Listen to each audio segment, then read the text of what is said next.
I'm Jessie Doyle, and today I'll be performing a Jungian analysis on the 2010 Disney movie Tangled.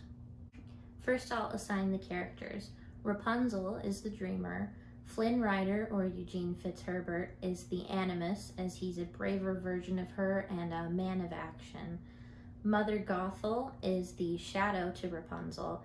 The Stabbington brothers are negative animus. And self-characters include Pascal the chameleon, Rapunzel's magic hair, the crown, and Max the horse. There are also some positive animus characters in the form of the ruffians at the Snuggly Duckling bar house. We also have a possible cosmic man role here. And then Rapunzel's parents, the king and queen, are also a positive animus figure.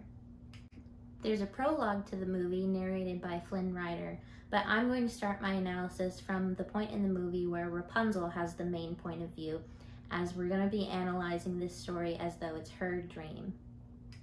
Rapunzel is isolated in her tower and sings her I Want song, When Will My Life Begin? We are told that her birthday is tomorrow and she is turning 18, so this also puts her in a state of liminality, moving from childhood to adulthood. Mother Gothel comes home, Rapunzel's shadow. She fights Rapunzel's desire to grow up and leave the tower. She possesses qualities of physical maturity and confidence that Rapunzel does not. She's also a narcissist, where Rapunzel is always thinking about how she can make her mother happy. She even defers to her pet chameleon, Pascal, about what activities they should do throughout the day. Pascal is a self-character and represents visually that Rapunzel's true desires are not in line with what her mother wants for her. Flynn Rider, the animus character, has stolen a crown from the royal palace. As a deuteragonist, the story could be analyzed with him as the dreamer, in which case the Stabbington brothers, his accomplices, would be his shadows, but to Rapunzel, they are negative animus. As they go on the run, Flynn betrays the brothers, marking that his path has now split from his previous life of crime. He encounters a self-character, Max the horse.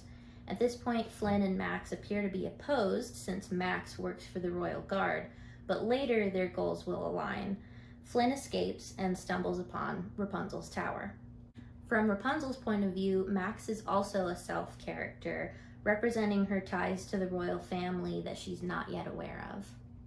Rapunzel and Flynn, dreamer and animus, meet for the first time.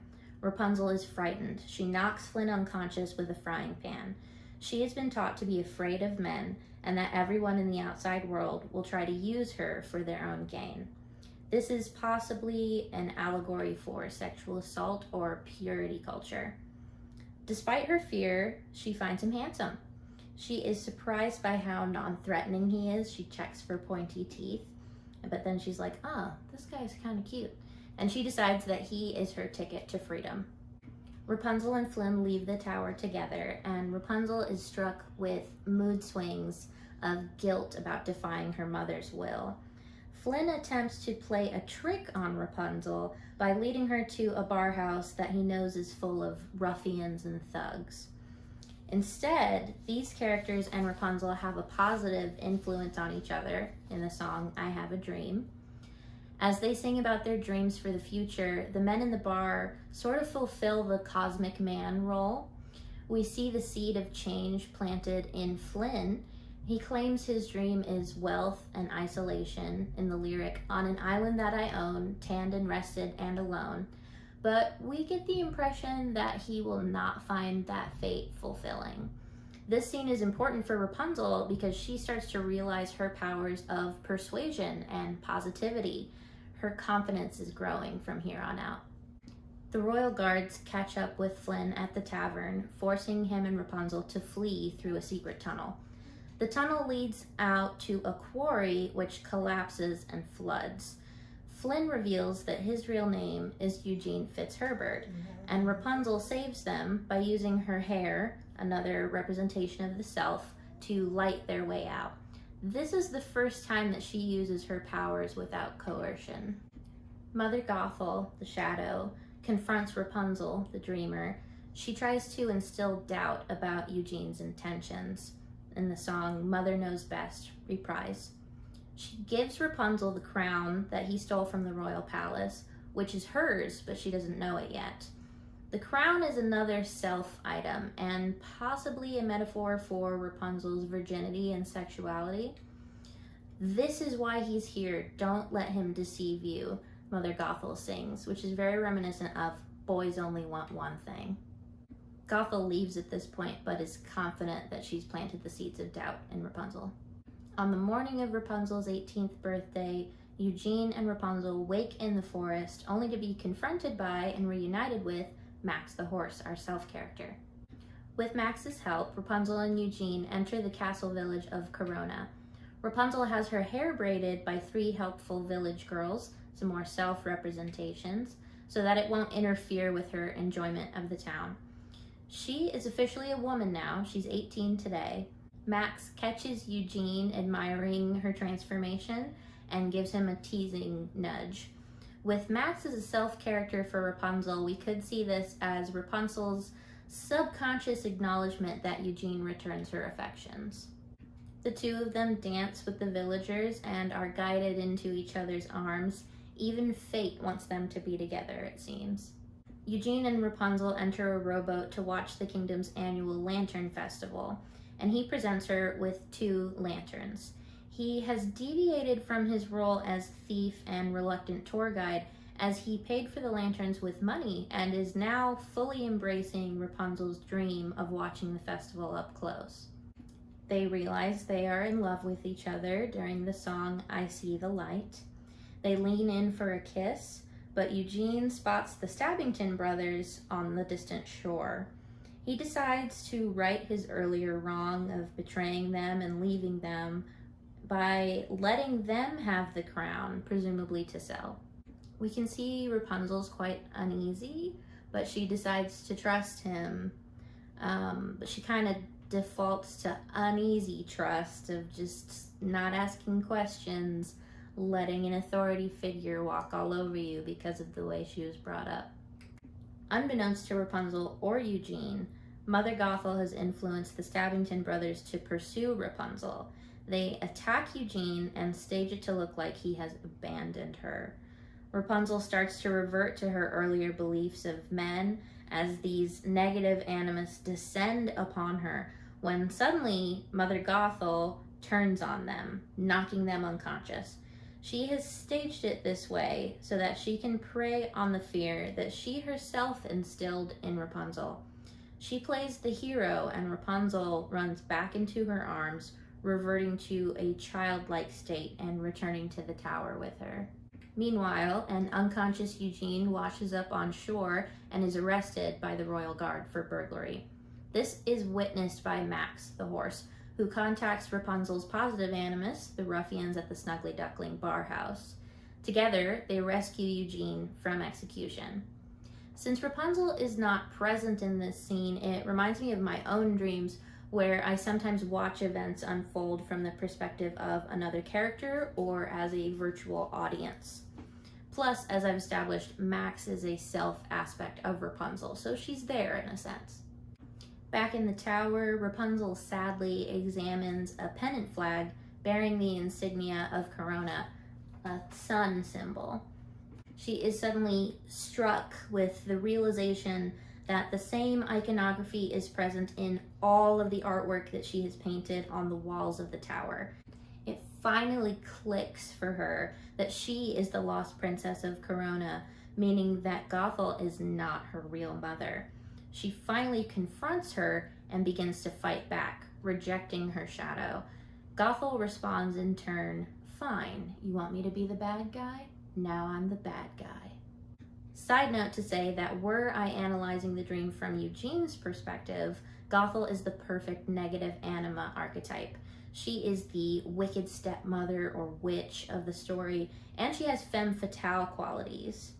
But as Rapunzel's shadow, she represents Rapunzel's insecurity in her femininity. Her motives also contrast with Rapunzel's altruistic nature.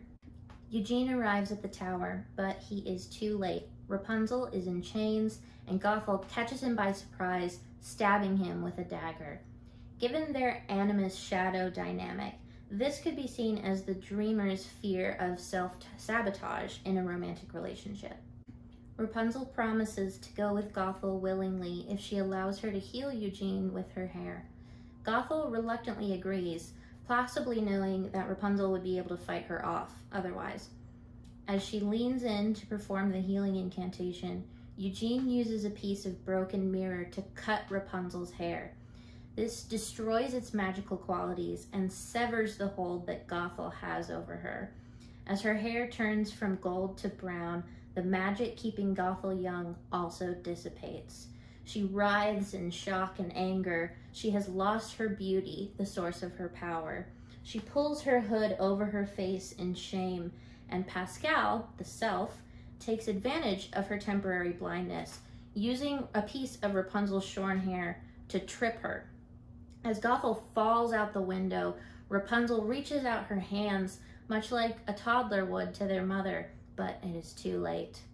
She falls to the ground and, on impact, turns to dust.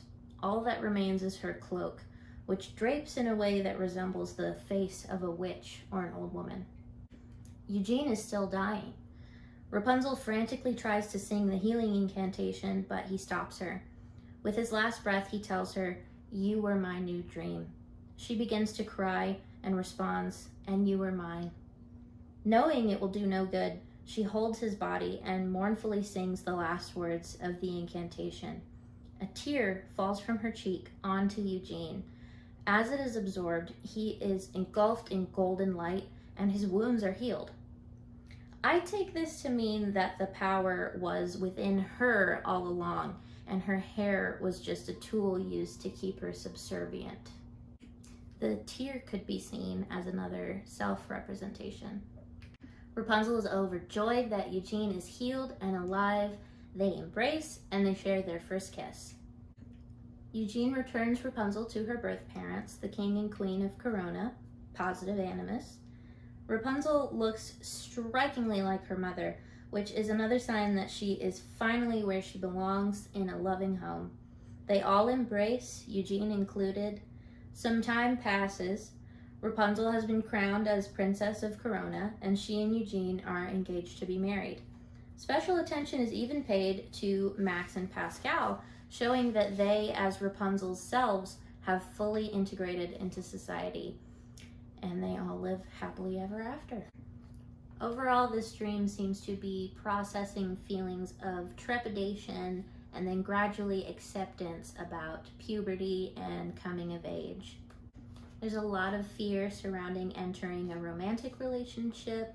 Rapunzel giving Eugene the crown is very much, what if I give him myself and he still rejects me? What if I sabotage this relationship somehow? Like we see with Mother Gothel as the shadow character.